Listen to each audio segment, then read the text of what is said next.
దేవుడు చెప్తున్నాడు, ఏమని చెప్తున్నాడంటే, తండ్రి తన కుమారుని ఎడల జాలిపడినట్లు నేను మిమ్మల్ని చూసి జాలి పడుతున్నానని చెప్తున్నాడు.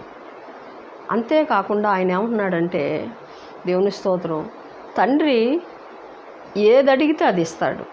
ఎలా ఇస్తాడంటే, ఒక తండ్రి గుడ్డును అడిగితే తేలినివ్వడు, చేపను అడిగితే పామునివ్వడు. నువ్వు ఏదడిగితే అది యేసయ్య ఇస్తాడు. మన తండ్రి, పరలోకపు తండ్రి. అటువంటి తండ్రి మన తండ్రి. దేవుని స్తోత్రం. అంటే తన కుమారుల ఎడల, తన కుమార్తెల ఎడల దేవుడు కృప చూపే దేవుడు యేసయ్య. స్తుతులు. చూడండి, తండ్రి ప్రేమ అలా ఉంటుంది. కానీ దేవుని స్తోత్రం,